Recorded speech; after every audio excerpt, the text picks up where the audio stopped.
একমাত্র নবীর পরে যারা কোরআনের দ্বারক বাহক, কোরআনের শিক্ষা অর্জন করেছে, তারা হলো আল্লাহ তাআলার নিকটে সবচেয়ে দামি, যেটা বিশ্ব নবীর হাদিস দ্বারা প্রমাণিত। খায়রুকুম মান তাআল্লামাল কুরআনা ওয়া আল্লামা। বিশ্ব নবী, প্রিয় নবী সাল্লাল্লাহু আলাইহি ওয়াসাল্লাম বলেন, পৃথিবীর মধ্যে সর্বোত্তম হলো তারা যারা কোরআন শিখেছে, কোরআন শিখাইছে, তারা কোরআন শিখে এবং শিখানো, যারা এই কাজে লিপ্ত, তারা আল্লাহ তাআলার নিকটে সবচেয়ে দামি। ঠিক কিনা বলেন? এই জন্য বয়োজ্যেষ্ঠ বুজুর্গ আমাদের সকলকে সর্বপ্রথম যেই বিদ্যা অর্জন করতে হবে, একমাত্র কোরআনের বিদ্যা। মনে করেন আপনার এই মাদ্রাসার মধ্যে হিদায়াতুল উম্মাহ হিফজুল কোরআন মাদ্রাসার মধ্যে একজন গার্জিয়ান সন্তানকে নিয়ে আসলো, মেসালটা দিলে আপনারা সহজে বুঝবেন। নিয়ে আসার পরে বলতে লাগলেন, হুজুর আমার এই সন্তানকে আপনি ভালো একজন মানুষ উপহার দিবেন। এই সন্তানকে, এই বাচ্চাকে কি করবেন? ভালো একজন আদর্শ মানুষ উপহার দিবেন। তাহলে বোঝা গেল মানে শুধু জন্ম নিলেই মানুষ হয় না, ঠিক কিনা বলেন? তাকে একজন ভালো মাদ্রাসায় পড়ালেখা করে বিদ্যা অর্জন করে, কোরআনের বিদ্যা যার মধ্যে থাকবে সেই হলো প্রকৃত মানুষ, ঠিক কিনা বলেন? এই জন্য এই মাদ্রাসাগুলো দরকার আছে কিনা বলেন? এই মাদ্রাসাগুলো হলো জান্নাতের বাগান। পৃথিবীর মধ্যে এই মাদ্রাসা হলো আল্লাহ তাআলার নিকটে সবচাইতে অনেক দামি, যেখানের মধ্যে তালেবে ইলম, যে এই মাদ্রাসার তালেবে ইলম হবে, তাদের মর্যাদা আল্লাহ রাব্বুল আলামিনের নিকটে অনেক বেশি।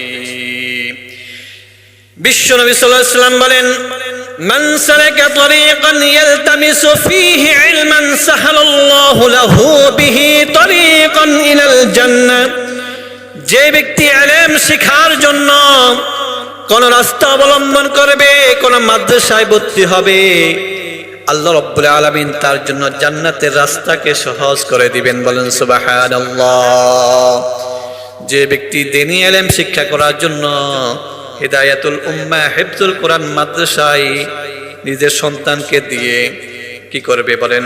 কোরআন শিখাইবে, তাহলে সে যেন জান্নাতের রাস্তা বেছে নিয়েছে। বলেন সুবহানাল্লাহ। তাহলে বোঝা গেল হাদিস দ্বারা, যেটা আল্লাহ রাসূলের হাদিস থেকে আমরা যেটা জানতে পারলাম, তাহলে কোরআন শিক্ষার যে কেন্দ্রগুলা, এটা হলো জান্নাতের বাগান, ঠিক কিনা বলেন? এই জন্য বয়োজ্যেষ্ঠ বুজুর্গ, কোরআনের দাম এটা একমাত্র আল্লাহর পক্ষ থেকে। এই কোরআনের শান মান মর্যাদা যদি আমি ব্যাখ্যা করতে চাই, শেষ করা যাবে না। এই কোরআন মানুষকে জিরুকে হিরো বানায়। এই কোরআনের সাথে যাদের সম্পর্ক, তাকে আল্লাহর পর্যন্ত পৌঁছায় দেয়। বলেন সুবহানাল্লাহ। এই মাদ্রাসার সাথে, প্রতিষ্ঠানের সাথে যাদের সম্পর্ক হবে, তাদের মর্যাদা, যার সাথে যার মহব্বত, তার সাথে তার কিয়ামত, ঠিক কিনা বলেন? আমরা সহজ ভাষায় যেটা বাংলা ভাষায় বলি, যার সাথে যার মহব্বত, তার সাথে তার কিয়ামত। আপনার মহব্বত যদি কোরআনের সাথে হয়, আপনার মহব্বত যদি কোরআনের প্রতিষ্ঠানের সাথে হয়, কোরআনের আলেম, যে ইলম সাসিনের মধ্যে আছে, তার সাথে হয়, তাহলে আপনিও তার সাথে জান্নাতে যাবেন। বলেন সুবহানাল্লাহ। আচ্ছা, আমরা কারা কারা জান্নাতে যেতে চাই? হাত তুলান তো। যদি আমরা সবাই জান্নাতে যেতে চাই, তাহলে আমরা এক নম্বরে কোরআনকে মহব্বত করব, আল্লাহকে মহব্বত করব, তার রাসূলকে মহব্বত করব, এবং যার রাসূলের ওয়ারিস উলামায়ে কেরাম তাদেরকে মহব্বত করব। আর যে প্রতিষ্ঠানে পড়ে, ওই প্রতিষ্ঠানকে মহব্বত করব। কেন? ঠিক কিনা বলেন? কেন মহব্বত করব বলেন? একমাত্র আল্লাহর জন্য। আমাদের ভালোবাসা হবে কার জন্য? কথা বলেন। মান আহাব্বা লিল্লাহ ওয়া আবগাযা লিল্লাহ ওয়া আ'তা লিল্লাহ ওয়া মানা'a লিল্লাহ ফাকাদ ইসতাকমালাল ঈমান।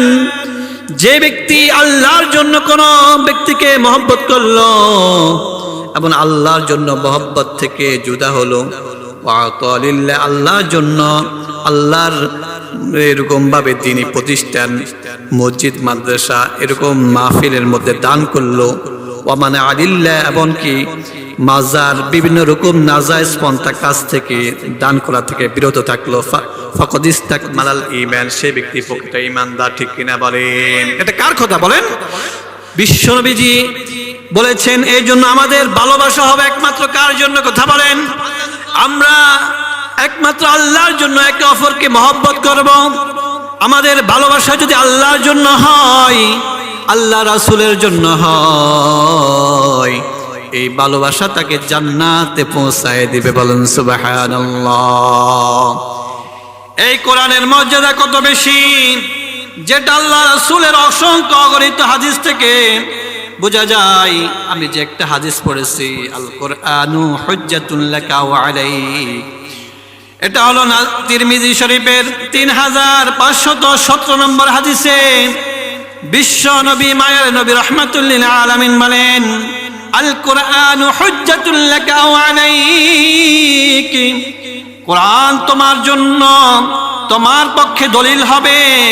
কিয়ামতের ময়দানে কোরআন যে ব্যক্তির জন্য সুপারিশ করবে, সে ব্যক্তি জান্নাতে প্রবেশ করবে। বলেন সুবহানাল্লাহ।